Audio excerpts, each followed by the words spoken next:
എല്ലാവർക്കും സ്വാഗതം. ഈ റിവ്യൂ ഇഷ്ടപ്പെടുവാണെങ്കിൽ ഒന്ന് ലൈക്ക് ചെയ്തും സബ്സ്ക്രൈബ് ചെയ്തും സപ്പോർട്ട് ചെയ്യണേ.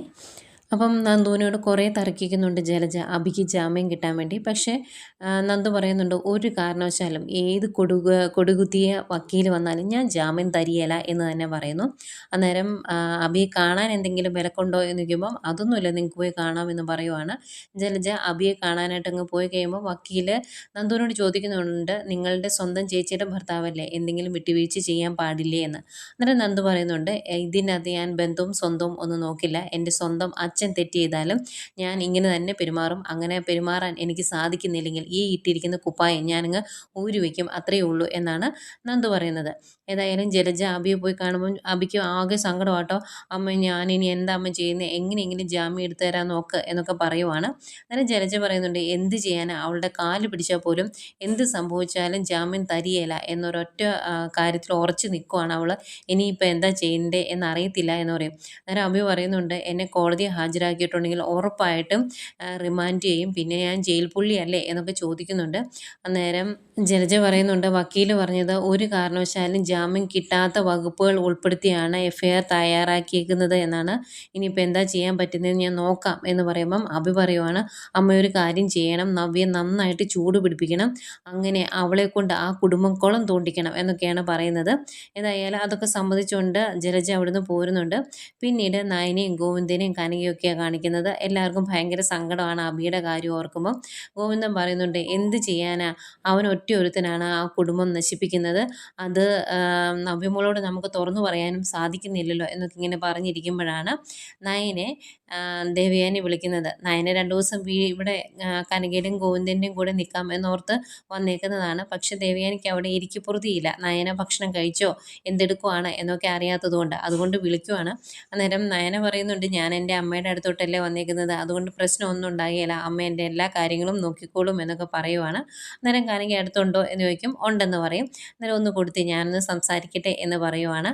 അങ്ങനെ കനകയുടെ കയ്യിലോട്ട് ഫോൺ കൊടുക്കും. ഫോൺ കൊടുത്ത് കഴിയുമ്പം നയനയെ നന്നായിട്ട് ശ്രദ്ധിച്ചോണം, അവൾ കറക്റ്റ് സമയത്ത് ഭക്ഷണം കഴിക്കുകയില്ല, അതുകൊണ്ട് ശ്രദ്ധിക്കണം എന്നൊക്കെ പറയുമ്പം ഞാൻ നോക്കിക്കോളാം, ഒരു കുറവും ഞാൻ അവൾക്ക് വരുത്തിയില്ല എന്ന് കനക പറയുവാണ്.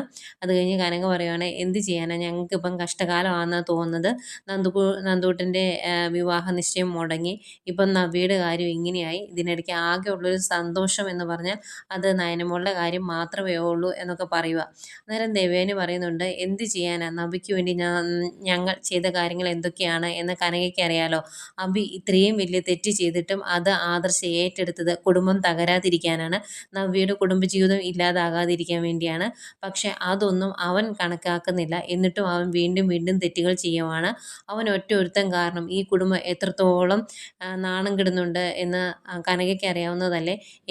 എന്നാലും അതൊന്നും അംഗീകരിക്കുകയല്ല ജലജയും അഭിയും ഒന്നും. അവർ വീണ്ടും തെറ്റുകൾ ചെയ്തുകൊണ്ടിരിക്കുകയാണ് എന്നൊക്കെ പറയുന്നു. ആകെ സങ്കടമാണ്. അങ്ങനെ കാര്യങ്ങളെല്ലാം പറഞ്ഞതിന് ശേഷം ഫോം വയ്ക്കുവാണ്. അന്നേരം ഫോം വെച്ച് കഴിയുമ്പോഴേക്കും നയന പറയുന്നുണ്ട്, കണ്ടോ അമ്മയ്ക്ക് ആകെ വിഷമം ഞാനിവിടെ വന്ന് നിന്നിട്ടുണ്ടെങ്കിൽ പിന്നെ എങ്ങനെയാണ് ഞാൻ 2 ദിവസം ഇവിടെ നിൽക്കുന്നത് എന്നിങ്ങനെ പറയുവാണ്.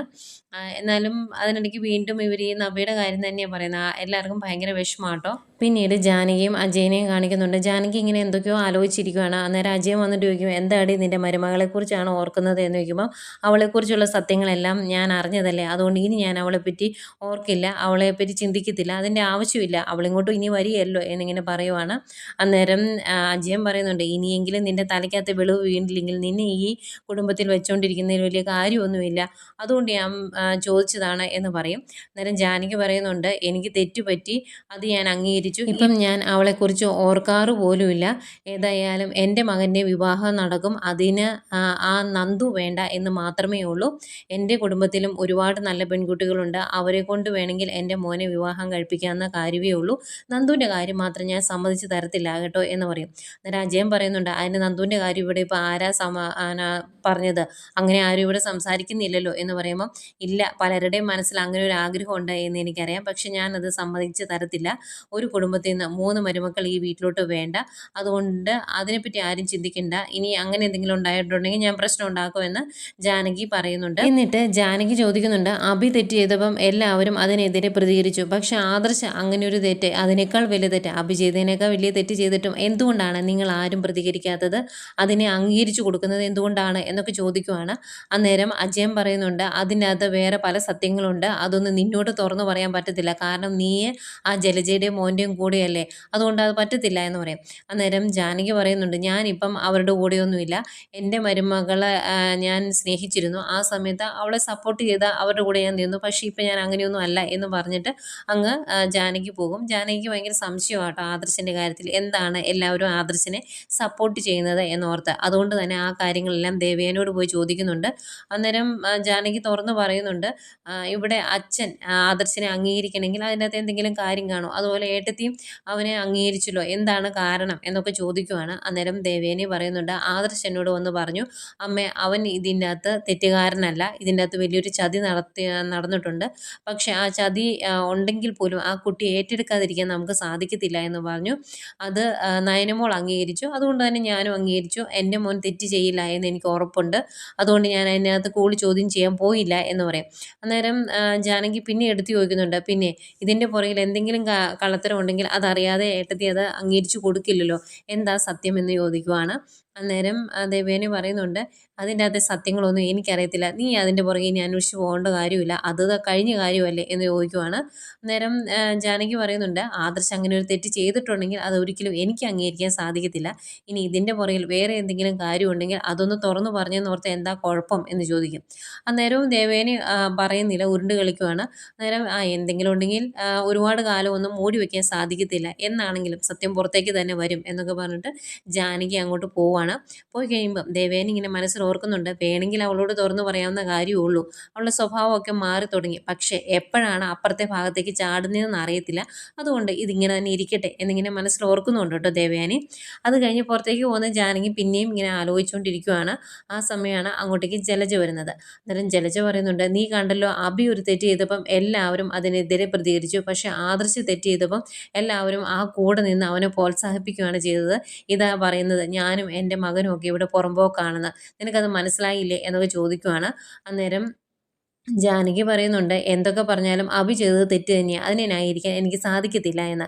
അന്നേരം ജലജ അടുത്ത കാര്യം എടുത്തിടുവാണ്, എടി നീ എന്താ വിചാരിച്ചേക്കുന്നത്, നിൻ്റെ മരുമകൾ അങ്ങനെ കൊള്ളില്ലാത്തവളായിരുന്നെന്നോ, അവൾ അത്രയ്ക്ക് പ്രശ്നക്കാരിയൊന്നും അല്ലായിരുന്നു, നിന്നെ എല്ലാവരും കൂടി തെറ്റിദ്ധരിപ്പിച്ചതാണ് എന്ന് പറയുമ്പം ജാനകി പറയുന്നുണ്ട്, അത് സത്യമല്ല എന്ന് എനിക്കറിയാം. എൻ്റെ മരുമകളുടെ എല്ലാ സ്വഭാവ ദൂഷ്യങ്ങളും എനിക്കിപ്പം നല്ല രീതിയിൽ ബോധ്യമായിട്ടുണ്ട്. അതുകൊണ്ട് ആ രീതിയിൽ നീ സംസാരിക്കണ്ട എന്ന് പറയും. അന്നേരം ജലജ പറയും, എടി ആ നരസിംഹത്തിൻ്റെ കൊച്ചുമോനല്ലേ വാദിച്ചത്, അവന് ഉള്ള കള്ളത്തെളിവുകളെല്ലാം കോടതിയിൽ നിരത്തിയതാണ് എന്ന് പറയും. എന്നിട്ട് ജാനകി ചോദിക്കും, അങ്ങനെ കള്ളത്തെളിവുകളാണ് നിരത്തിയതെങ്കിൽ അങ്ങനെ ഒരു കാര്യം സംഭവിച്ചിട്ടില്ല എന്ന് പറഞ്ഞാൽ അനാമിക കോടതിയിൽ എതിർക്കണമായിരുന്നു. അവൾ എതിർത്തില്ലല്ലോ, അതിന് അർത്ഥം അവൾ അത് ചെയ്തിട്ടുണ്ട് എന്ന് തന്നെയാണ്. പിന്നെ അവൾ ഡ്രഗ് കഴിച്ചതിനും ഹോസ്പിറ്റലിൽ കിടന്നതിനും ഒക്കെ വ്യക്തമായ തെളിവുണ്ട്, അത് ഞാനും അറിഞ്ഞതാണ്. അതുകൊണ്ട് ആ രീതിയിൽ നീ സംസാരിക്കണ്ട എന്ന് പറയും. അന്നേരം ജലജയ്ക്ക് ദേഷ്യം വരുന്നുണ്ട് കേട്ടോ, ഒരു തരത്തിലും അങ്ങ് അടുക്കുന്നില്ലല്ലോ.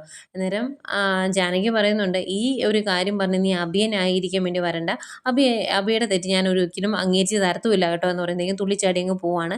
നേരെ നവ്യയുടെ അടുത്തോട്ടാണ് പോകുന്നത്. അതിനു മുമ്പ് ഉറപ്പ് വരുത്താൻ വേണ്ടി ചോദിക്കുന്നുണ്ട് കേട്ടോ, ഈ പോക്ക് പോയിട്ടുണ്ടെങ്കിൽ ആ മൊട്ടച്ചിയെ നീ ഇങ്ങോട്ട് കൂട്ടിക്കൊണ്ട് വരുമല്ലോ എന്ന്. അന്നേരം ജാനകി പറയും, അതൊരിക്കലും നടക്കുന്ന കാര്യമല്ല. ഒരു വീട്ടിൽ നിന്ന് 3 മരുമക്കൾ ഇങ്ങോട്ട് വേണ്ട, ആ കാര്യം ഞാൻ എൻ്റെ മോനോടും ഭർത്താവിനോടും തുറന്നു പറഞ്ഞിട്ടുണ്ട്, അത് സാധിക്കത്തില്ല എന്ന് തന്നെ പറയും.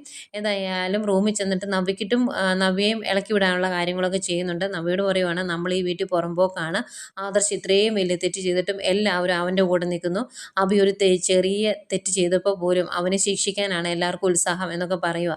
അന്നേരം നവ്യ പറയുന്നുണ്ട്, അമ്മ പലപ്പോഴും ഈ കാര്യം പറയുമ്പോൾ ഞാൻ വിശ്വസിച്ചില്ല, നമ്മളിവിടെ പുറമ്പോക്കാണ് എന്ന് പറഞ്ഞപ്പം ഇപ്പം എനിക്കെല്ലാം ബോധ്യമാകുന്നുണ്ട്. ആദർശിനെ ന്യായീകരിക്കാൻ എല്ലാവർക്കും എന്ത് ഉത്സാഹമാണ്. എൻ്റെ അഭി ചെറിയൊരു തെറ്റല്ലേ ചെയ്തോളൂ, പണത്തിന് വേണ്ടി എല്ലാവരും ഇങ്ങനെയൊക്കെ ചെയ്യുന്നതല്ലേ, അതൊരു തെറ്റായിട്ട് കൂട്ടാൻ പറ്റുമോ എന്നൊക്കെയാണ് നവ്യ ചോദിക്കുന്നത്.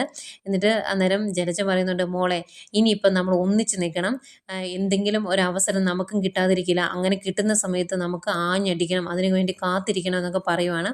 അന്നേരം നവ്യ പറയുന്നുണ്ട്, ഞാൻ വീട്ടിലായിരുന്ന സമയത്തും നയനയും നന്ദുവായിരുന്നു ഏറ്റവും കൂടുതൽ, ഞാൻ വേറൊരു പാതയിൽ സഞ്ചരിക്കുന്ന ആളായിരുന്നു, അതുകൊണ്ട് തന്നെ എനിക്ക് എന്നും നയന ശത്രുവായിരുന്നു. ഇവിടെ വന്നിട്ടുള്ള കാര്യങ്ങളൊക്കെ അമ്മയ്ക്ക് അറിയാലോ, അന്നും അങ്ങനെ തന്നെയായിരുന്നു. പക്ഷേ എപ്പോഴോ എൻ്റെ മനസ്സൊന്ന് മാറിയതാണ്. അതിനുശേഷം ഞാൻ എല്ലാവരെയും സ്നേഹിച്ചു തുടങ്ങിയതാണ്. പക്ഷേ എന്നെ ചതിക്കുവാണ് അവരെല്ലാം എന്ന് എനിക്ക് മനസ്സിലായി. ഇനി അതുകൊണ്ട് നന്ദുവും അതുപോലെ നയനയും ഒക്കെ എൻ്റെ ശത്രുപക്ഷത്താണ്, അതിനൊരു യാതൊരു മാറ്റവുമില്ല എന്നൊക്കെ പറഞ്ഞു നിൽക്കുന്ന നവ്യയും ജലജയും ഒക്കെ കാണിച്ചുകൊണ്ട് ഇന്നത്തെ എപ്പിസോഡ് അവസാനിക്കുന്നു.